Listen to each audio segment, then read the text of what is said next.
Good day to you, Professor. We are the fifth group from first year Behavioral Sciences, and we will discuss about physical anthropology, archaeology, and human history. Our lesson comprises topics about the human origins, African history, their lifeways, artworks, settlement patterns, cultural beliefs and practices, subsistence economy, and finally, its expansion of culture to other continents. Next slide, please. For the first chapter, I will discuss the very origin of all humans, which started with the Australopithecines. Next slide. 65 million years ago, the order primates emerged, which is generally comprised of humans, apes, monkeys, and other animals. Although, of course, humans were still not present during this time, but it is important to note that humans belong in this order. Collectively, apes and humans belong to the superfamily Hominidae, or more commonly known as hominids, which can be dated to be about 4.4 million years old. Compared to the quadrupedal ancestor, the hominids were already upright walking. Next slide. According to paleoanthropologists, humans' oldest ancestor belongs in the genus Australopithecus, or the southern apes. Based from its evidences, the southern apes most likely lived in scattered grasslands with scattered trees, or rather in tropical grasslands with scattered trees. Next slide. Examining further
ape-like behavior such as competing with opposite sex for resources, tree dwelling, no culture, and no food preservation. Next. For the next slide, I will discuss the very origin, again, the origin of humans. In particular, the origin of the genus Homo, where we belong. Next slide. First, it is important to note that the appearance of the genus Homo led to the creation of culture in the context of stone tools.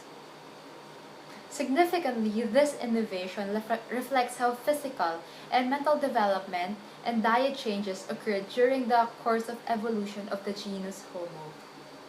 Next slide. The Homo habilis, or the handyman, which is dated between 1.8 to 1.9 to 1.8 million years ago, was the earliest member of the genus Homo. Unlike the Paranthropus, whom they have coexisted with for approximately 1 million years, the Homo habilis showed signs of stone tool utilization. Following gradual development, the Homo habilis exhibited characteristics which have evolved from its predecessors. Next slide. The Oldowan industrial complex of the Homo habilis is the earliest evidence of systematic stone artifact production, characterized by simple sticks with attached sharp flakes of stones for cutting or round stones for hammering. This provided the earliest evidence of human behavior other than the anatomical depiction. By having the means to cut through meat, the Homo habilis ate more than their predecessors. Next slide.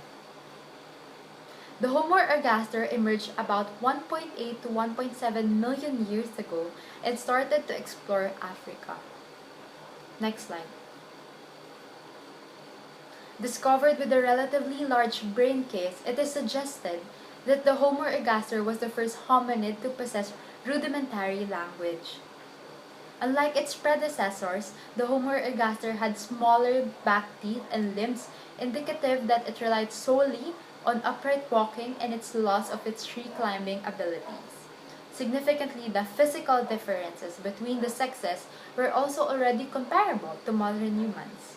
Considering all these factors that I've said, the Homo ergaster is claimed to be the first human species. Next slide. The Acheulean industrial complex of the Homo ergaster was a development of the Oldowan artifacts. Next slide. Based from the sites they were recovered, the Homo ergaster is believed to have camped in areas where water resource is available.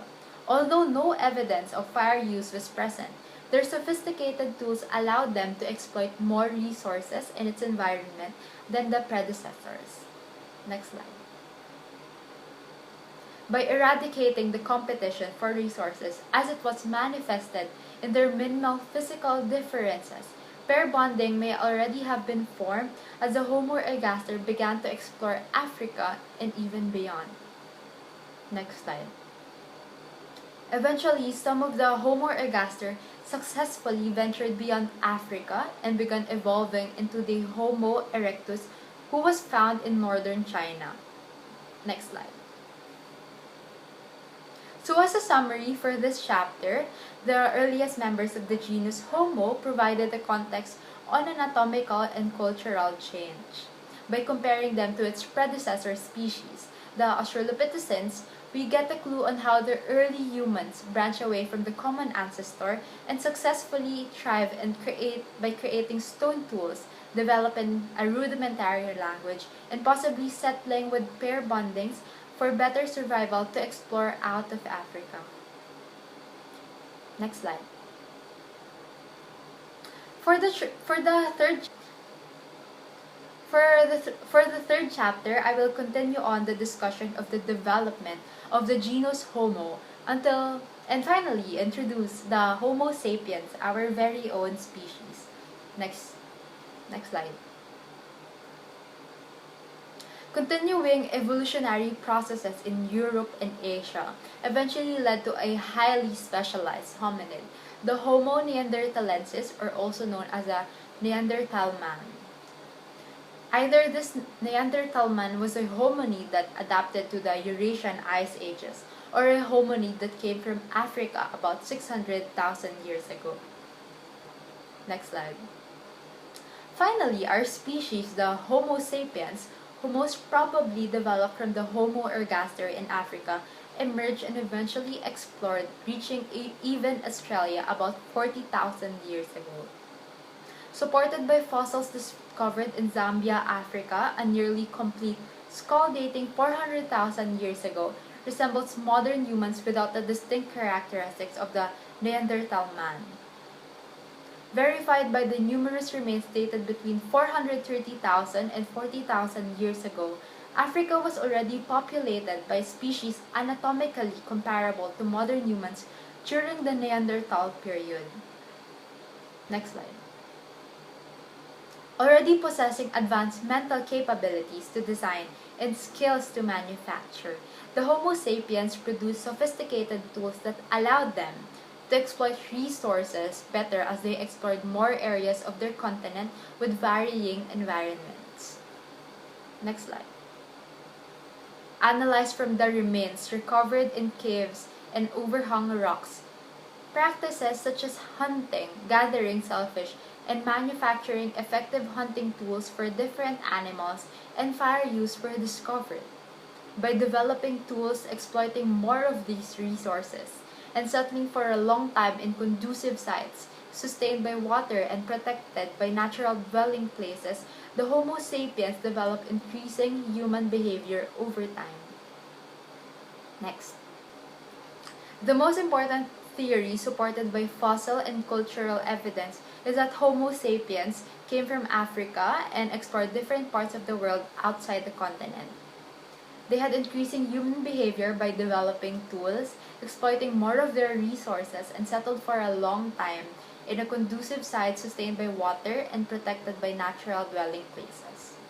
Next slide.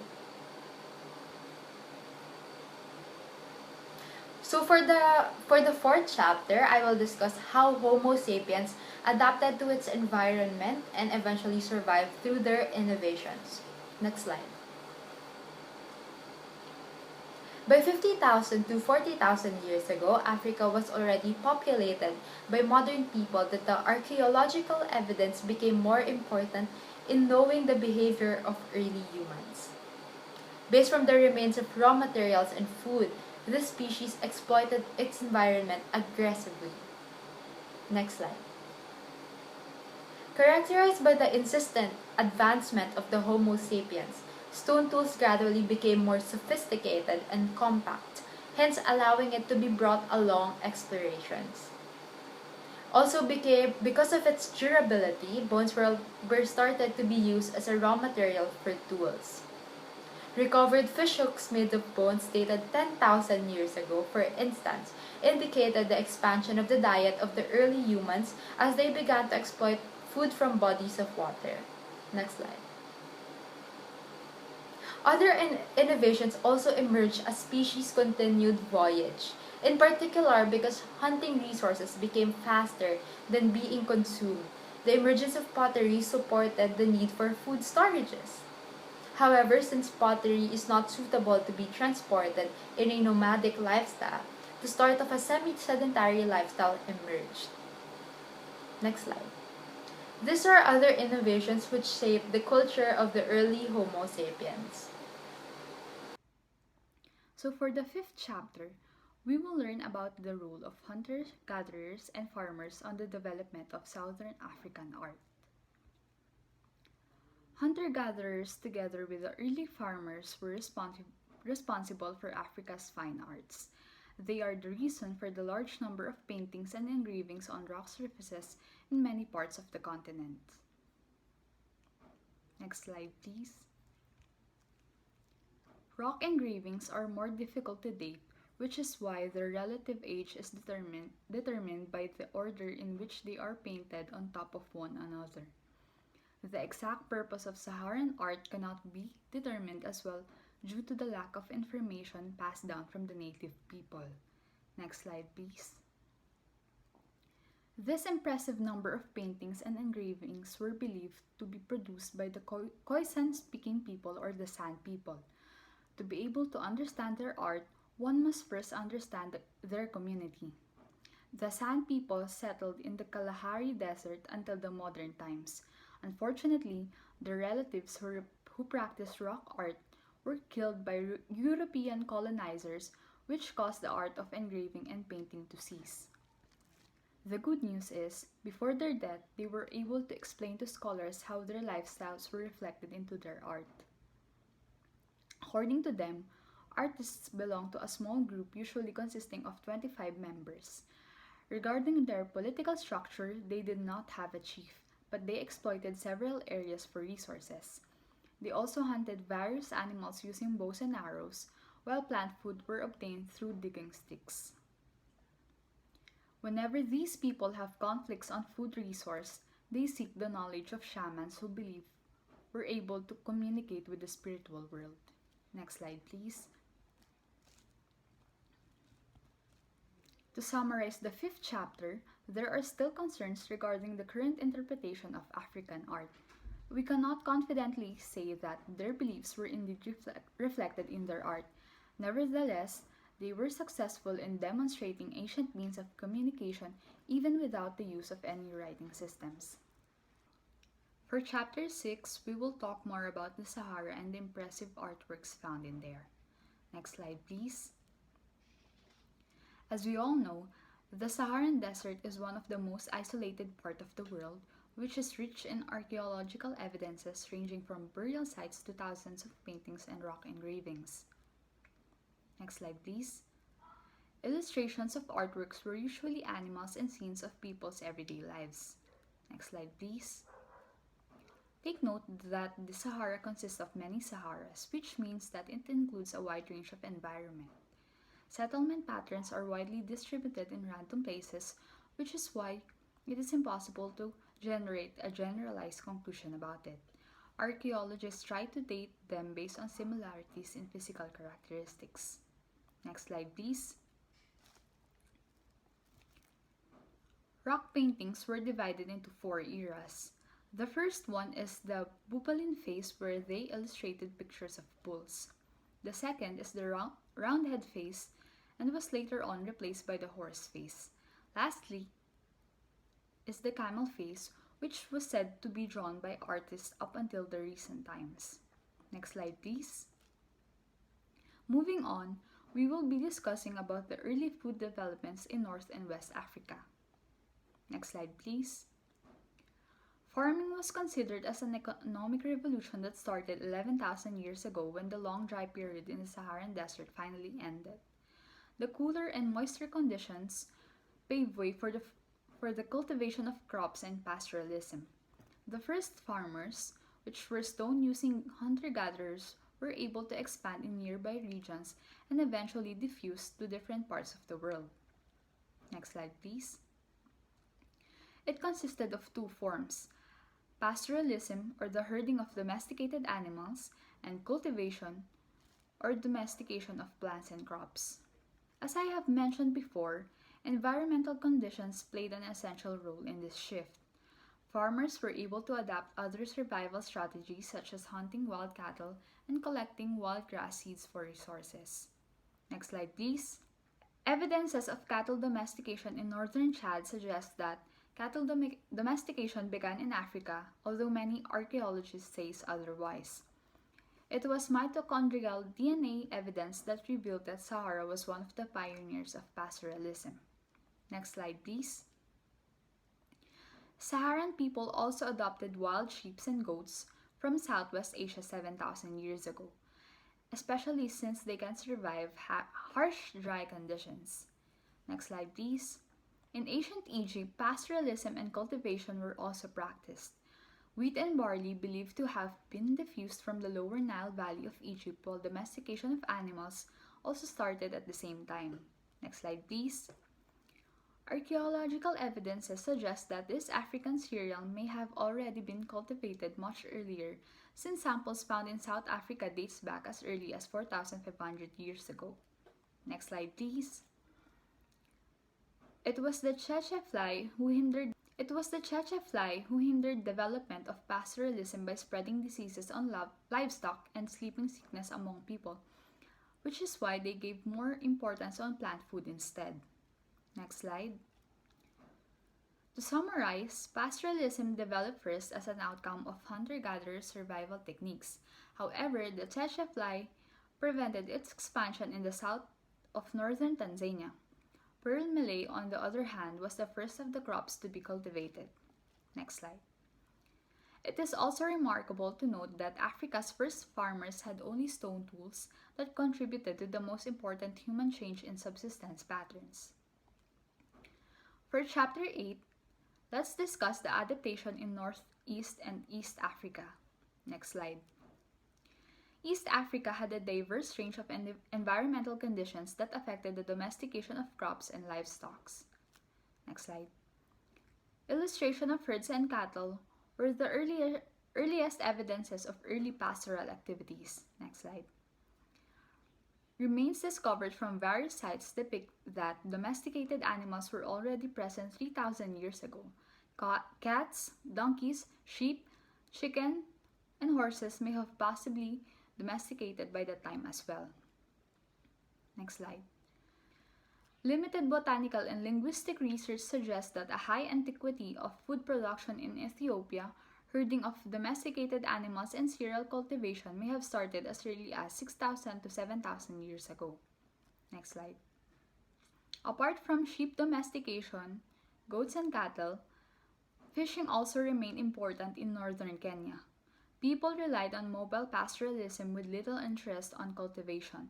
Stone tools were used for flaking while potteries were utilized for plant and food preparation. Next slide. For chapter 9, we will focus on the origins of African metallurgy. Next slide. Most of the African populations resorted to iron ores after the Paleolithic era. It is possible that this is a result of indigenous invention that started in southern Africa around 1,500 years ago. Next slide. Iron was given importance due to its malleability. It was produced from bloomery furnaces conditioned according to desired qualities. Next slide.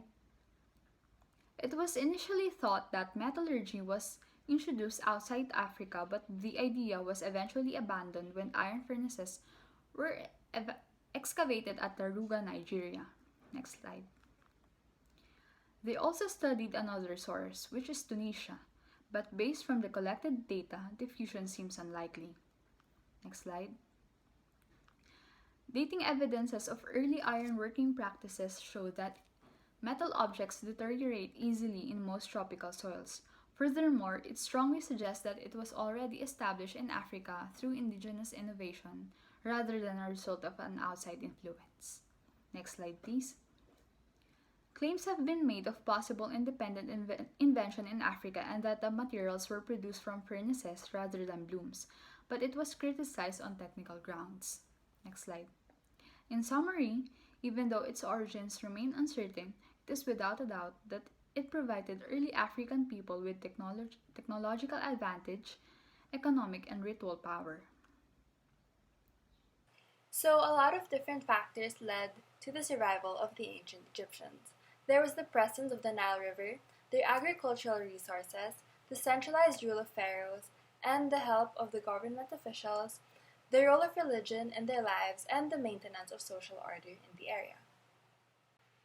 Nubia served as a meeting place for different people, so interaction led to the development of cities and forms of government. There was Kerma in North Sudan, which may have been one of Africa's earliest states, and had trading connections with the ancient Egyptians. There was also Napata, which was further south along the Nile. This was the center of an emerging African state that became known as Kush. This was also a name given to a whole group of sites. So the influence of ancient Egypt was seen in their infrastructures like pyramids and their writing.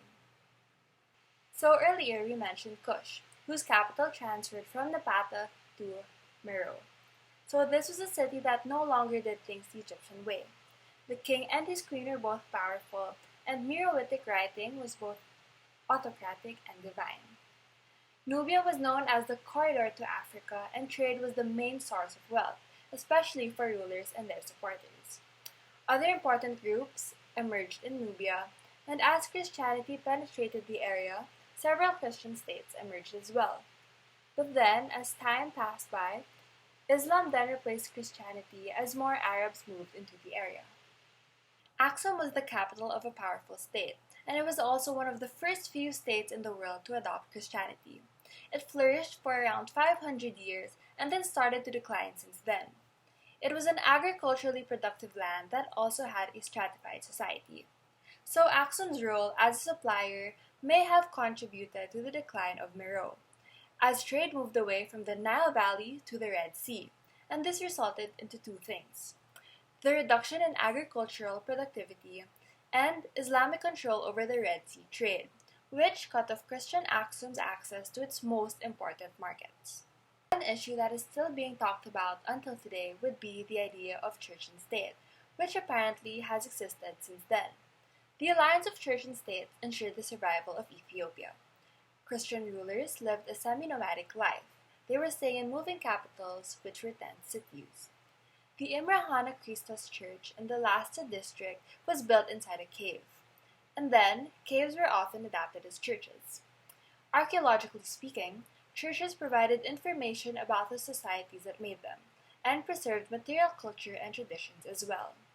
Lake Chad was the largest African lake located north of the equator. The area around the lake was a challenge for human settlement, because although it offered grazing for livestock, land for cereal cultivation, and abundant fishing, it also had drought and flooding, high temperatures, and seasonal absence of surface water and animal feed. The problem with Lake Chad was that its levels kept changing, then affecting human activity. Despite that, a boat found in Nigeria suggested the adaptability and high level of mobility of the people there. North Africa served as a meeting place for the people from the Levant, Greece and Rome, and people from North Africa. The Mediterranean Sea made trading and migration easier for them. The first outsiders to make their home in North Africa were Phoenician seafarers from Lebanon. Cyrenaica consisted of early settlements that grew into major centers, and three of the most important Roman cities were Leptis Magna, Sabratha, and Oia. Agriculture was the most important part of the economy of Roman North Africa, and there were lots of proof of wealth and affluence of the locale, such as the massive amphitheater and the multi-seater latrine. The Roman army kept social order, built camps in military towns, and roads, bridges, water supply systems, and even town drains. They also built and manned a series of forts and lookout posts and dug a number of defensive ditches. Moving on to chapter 16, Kisar as a year, front door to Europe, front door to Africa. Kisar as a year was only a small city and must have been overshadowed by many larger centers in Islamic North Africa. It is because Kisar Ezhir was a small city of workers and traders whose population never grew beyond 1,200 to 1,300 inhabitants. Before it was known as Kisar Ezhir, it was first named as Alcazar Segur. After some 1,300 years ago, North Africa was invaded by Arab people, and it was the year when the name of Kisar Ezhir was changed into it, and it became an extension of the Islamic world of Southwest Asia. Okay, so moving on to chapter 17, Gen Gino, an early city on the Middle Niger. The Middle Niger has long been attractive to human settlement, providing important resources of fish from both the river and its floodwaters. The Middle Niger region came to play a major role in long-distance trade. Before about 3,000 years ago, the part of the Middle Niger in which Gen Gino is situated was so often covered by river floodwater that it was not regularly occupied, except for a few people such as hunters, plant food gatherers, and fishermen. There was also a similarity of material culture over a large part of the Middle Niger. Life for the farmers, herdsmen, and fishermen of the Middle Niger has often been unpredictable because the floodwater brought by the river each year swept away houses and drowned people and animals. The area of climatic deterioration made an important contribution to the world of economy because it handled much of the gold that reached Europe. Moving on to chapter 18, Voyages in the Sahara, the desert trade with West Africa. Coming south, the most important commodity was salt, particularly from the central desert, mines at Teghaza and Taudeni. European manufactured goods, especially cloth and copper, and sugar, brass vessels, dates, and horses from Morocco and North Africa were also important.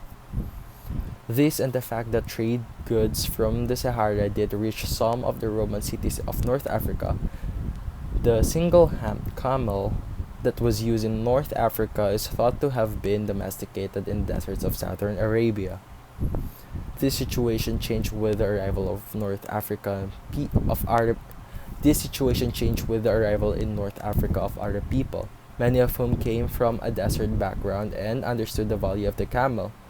So desert Arabs from the general area knows how to overcome the problems of settling and knows how to breed and manage these animals. South of the desert, there were commodities much in demand to its north, such as gold and slaves. Rock engravings representing both horse-drawn and ox-drawn vehicles have been found along two main axes across the desert. Moving on to chapter 19, Igbo Ukwa, a challenge from the past. There were three large elephant tusks, and most of the metal items were of smeared copper rather than cast bronze.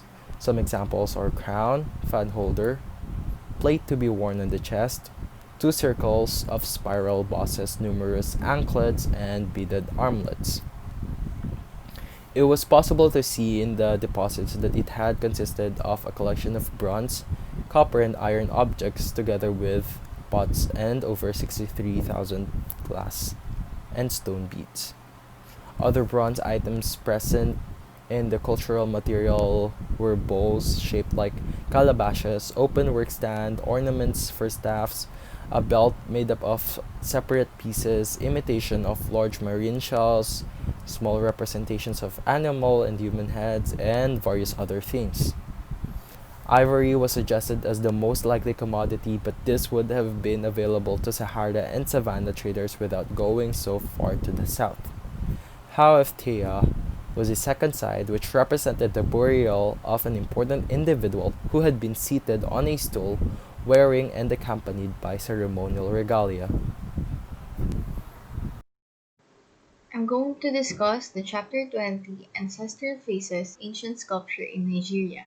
In huge area of tropical Africa, the most powerful evidence from the past is the art sculpture, and the most commonly used material were wood carvings, fire clay, metal, and stone.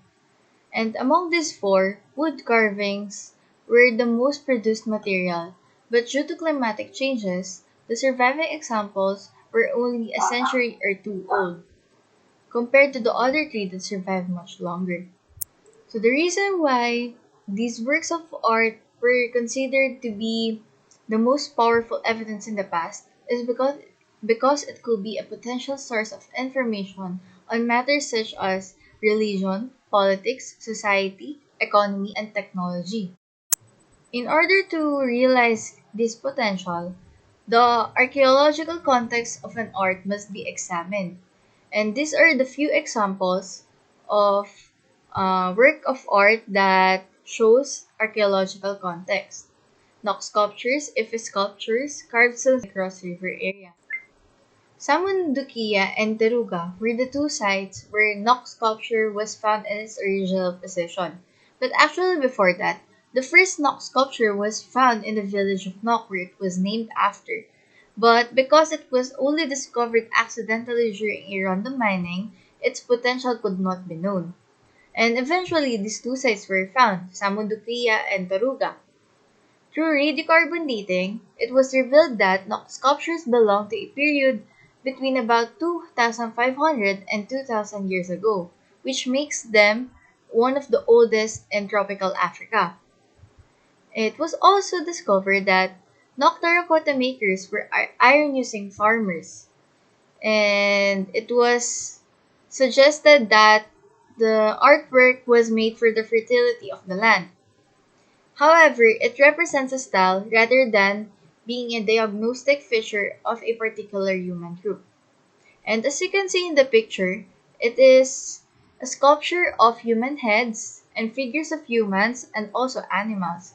And it is made up of terracotta or fire clay. Next one is the Ife sculpture. Like Nok sculptures, it also had a problem with archaeological context because it resulted mainly from accidental discoveries that were not in original positions. However, it still impressed people for its apparent naturalism of metal and terracotta heads.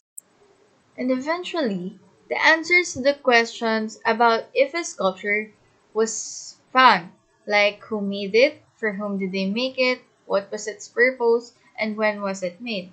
So the Ife sculpture was produced by a highly skilled specialist who were the ancestors of the Yoruba people.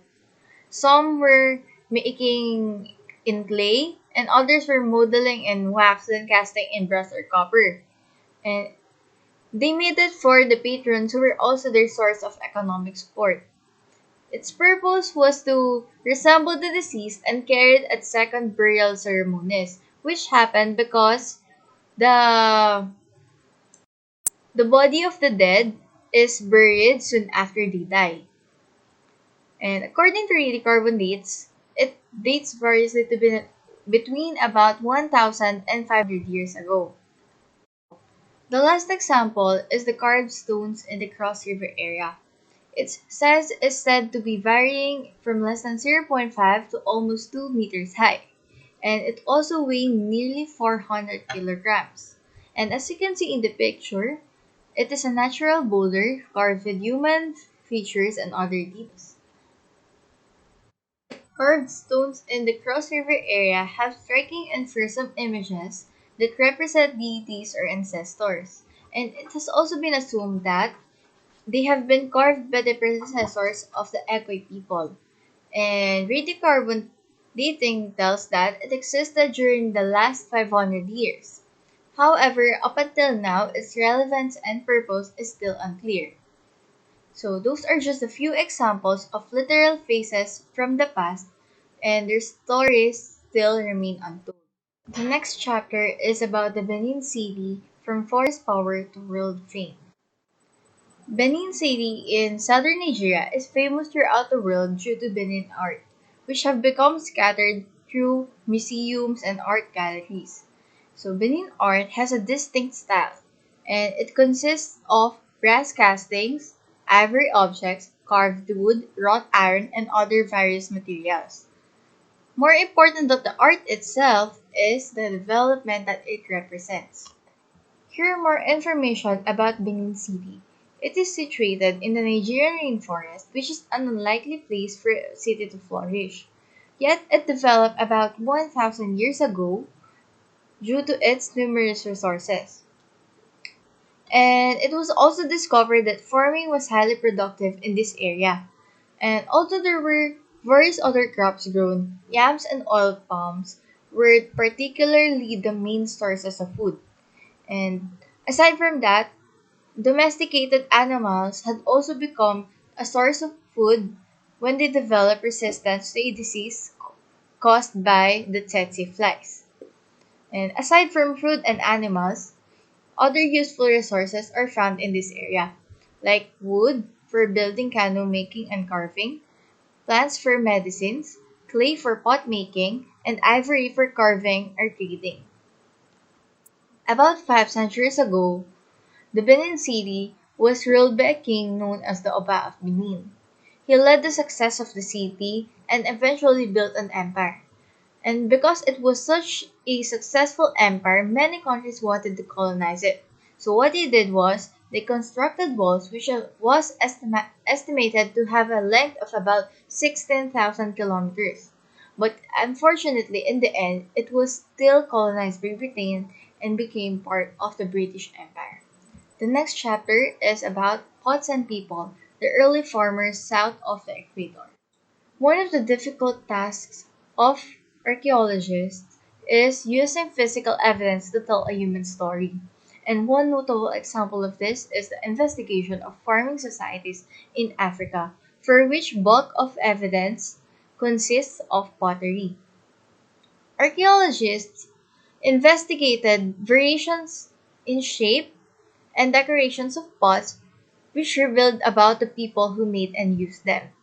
However, the important information was not obtained from the pots, but from the languages that the people used in the area. The languages enabled the archaeologists to see something behind the pots.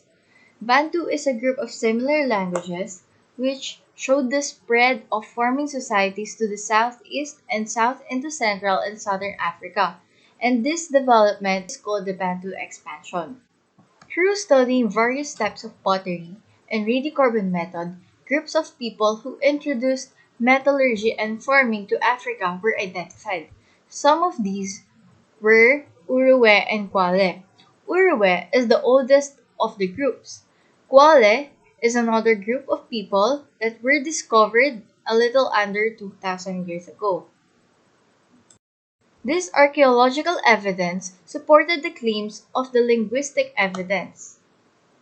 which suggests that major economic and technological change was caused by the spread of people with similar material cultures and closely related languages. The spread of farming is one of the world's major human achievements, and the pottery helped to shed light on this story. The next chapter is the Testimony of the Dead, Life in the Opemba Depression. Grave excavation is an aspect of research that requires sympathetic consideration. It is also needed when only limited information is available in an area, like the Upemba Depression, where most sites were disturbed by human activities, but it has numerous burials and cemeteries that provided most of the evidence of human occupation in the area. The earliest period of farming settlement is called the Kamilambian, which was discovered through the excavation at Kamilamba. Also, through excavation, the occupation level with pottery, iron artifacts, grinding stones, and palm nuts was found out. And the radiocarbon dating says that the evidence existed about 1,500 years ago. The next period was called the Early Casalian. It was named after the Lake Casale, and it is said to be dated to a little over 1,000 years ago. The graves found contained iron hoes, knives, and spearheads, and also pottery and rare copper. The evidence found suggested that the population of the area was still fairly small and scattered. After the early Casalian, it was succeeded by the Classic Casalian, where the significant population growth occurred, and also the grave goods that were found in this period depend on the sex and wealth of an individual. The next period was the Katotian. Unlike Casalian people, they buried men with women and children. Classic Casalian and Katotian are the peak of cultural development in Central Africa. From these evidences, it is apparent that agriculture is the underpinning economy based on the iron hoes and grinding stones that were found in some burials. And also, the burials of the Upemba Depression provided rare insight into social and political development of Central Africa. The next chapter is about the One Beautiful Garden, production and power amongst the Great Lakes. The Great Lakes region consists of large area between Lake Victoria and Lakes Albert, Edward, and Kivu. Due to population growth, the competition for resources and unequal wealth distribution had also increased.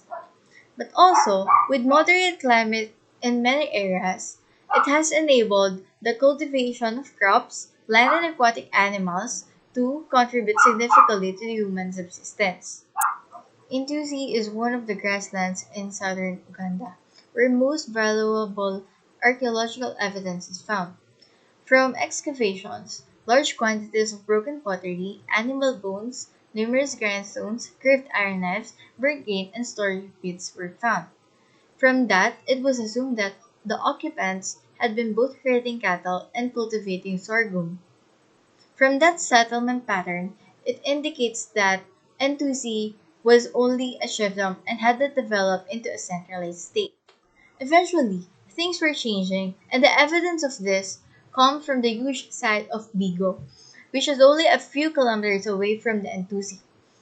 From excavation, it was revealed that their economy is based on cattle, and the sole focus on cattle led to the abandonment of Entusi, which had a balance of both cattle raising and cultivation. The cattle raising bring about changes in social and political organization. What is fundamental to the changes in both states is the highly productive subsistence economy based on cultivation and cattle raising. The commodities such as iron, salt, ivory, and slaves were sold in Indian Ocean trade, a trade that got the Great Lakes and its states noticed by the other countries. In fact, this phenomenal productivity became the fundamental basis of power in this region. Chapter 25, Facing Two Worlds, the Trading Settlements of the East African Coast. In this chapter, the consequence of standing between Africa and the outside world was discussed. When the Portuguese seafarers rounded the southern tip of Africa and entered the Indian Ocean, the difference between the coastal society and the adjacent interior was discernible. In the coastal society, it is urban because of high population, mercantile because of trading, Islamic is their religion, and people are partly literate with extensive maritime contacts. Meanwhile, in adjacent interior, people remain farmers, hunter-gatherers, and pastoralists. They have also their own forms of religion. Contact zone is the part between the Indian Ocean and the African interior. It is formed by the East African coast. People became intermediaries or middlemen called Swahili. Swahili have their own unique culture, language that provides mutual understanding through East Africa and profits from participation in international trade. The contact zone is advantageous in terms of environmental factors and contributes to cultural developments. Coastal resources. These are made contact overseas that strengthen the local economy. This includes introduction of Southeast Asian plants such as bananas, sugarcane, Asian rice, and coconuts. Textile manufacture from locally grown cotton and silk was produced. It is also used in trading.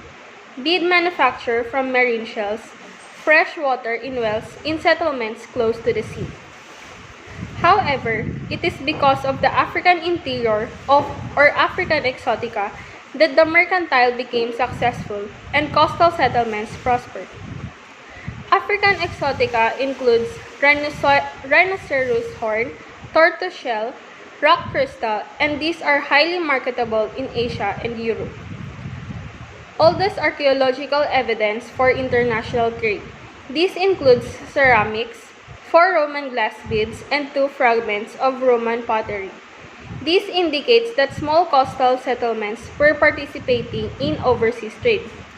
Communities along the coast consisted of African people, but their trading activities brought visiting merchants and more settlers, which brought new ideas about religion, behavior, ideas, and usually expressed in the Arabic language. Chapter 26, Projecting Power, the Great Zimbabwe and Related Sites. Important developments in Africa took place in Great Zimbabwe, so it is one of the most remarkable and best-known archaeological sites in Africa. Great Zimbabwe is the first large city of the southern African interior and controlled its surrounding area as they participated in the Indian Ocean trade. The most powerful center in its region are expressed in the monumental stone structures. The differences in the monumental stone structures will be discussed in the next chapter. Great Zimbabwe also lies near the southeastern edge of the Zimbabwe Plateau, which presents both opportunities and constraints for human settlements. However, the farming people of the Zimbabwe Plateau were able to adapt to the interplay of opportunity and constraints. Series of wars and population movements. Emphacane, or the crushing, of the southeastern Africa, wherein the explosion of violence by intense competition for the control of resources occurred. Meanwhile, the defacane, or the scattering, of Soho and Swana people, European settlers found only deserted stone ruins as they moved north. This will also be fully discussed in the next chapter as European settlers came in. The fall of Great Zimbabwe occurred when the Portuguese arrived in the area. The Great Zimbabwe lost its power and inhabitants that result to changing market conditions overseas. Zambezi Valley became the main route of trading that cut Great Zimbabwe off from the major source of its wealth. Gold sources were also becoming depleted. Demands of its large population resulted to environmental collapse in the city's vicinity as resources became exhausted. Regardless of its fall, many elements of the culture of Great Zimbabwe lived on.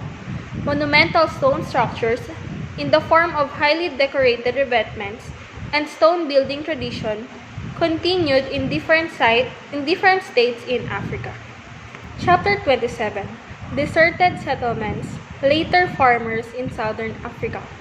Southern Africa farming gave rise to substantial social and political changes.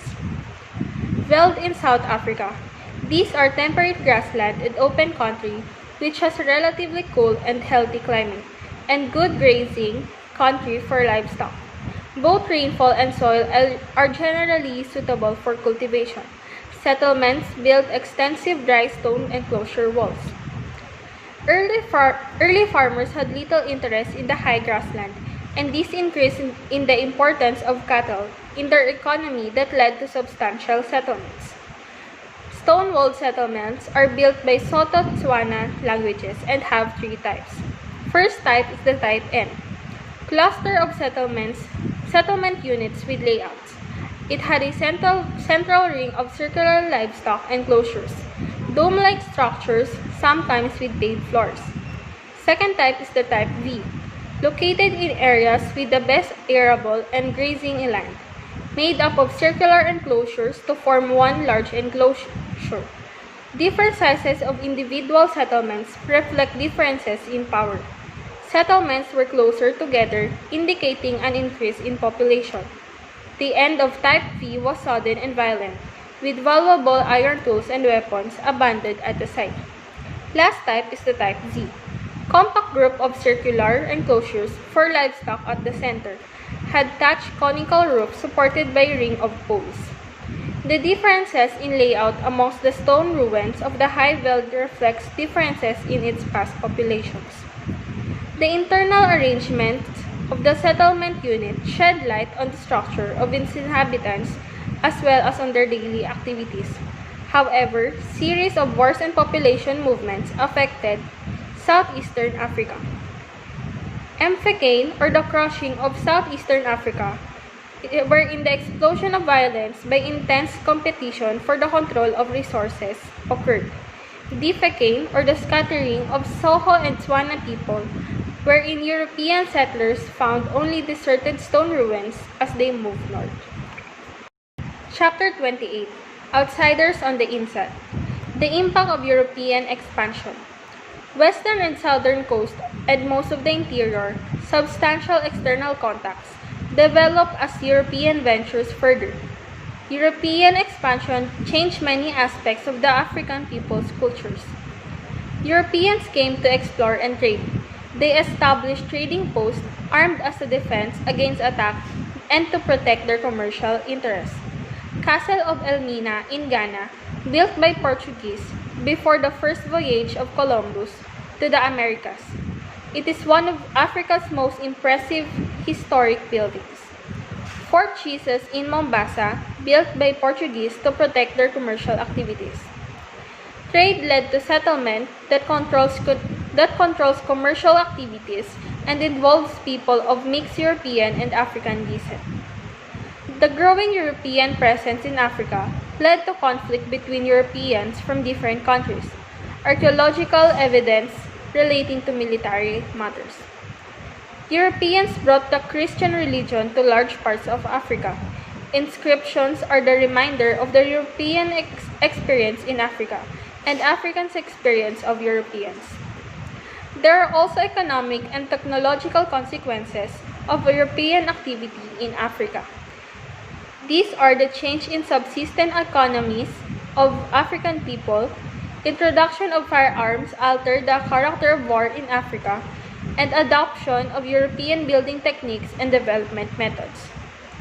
Europeans were outsiders, but by trade, settlement, and aggression, they became to varying degrees part of the inside. Chapter 29. Remembering Africa's Past.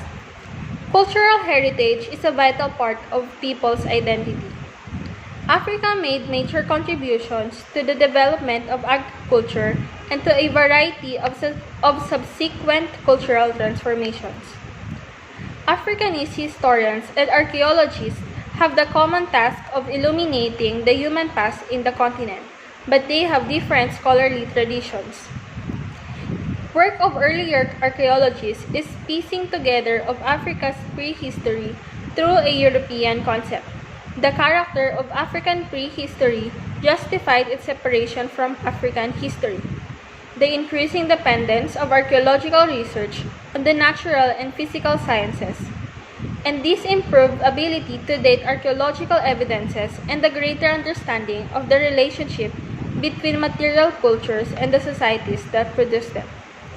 The interpretive approach adopted was widely accepted, but there is a variety of alternative explanations of the evidence, maintaining archaeological sources as a central strand.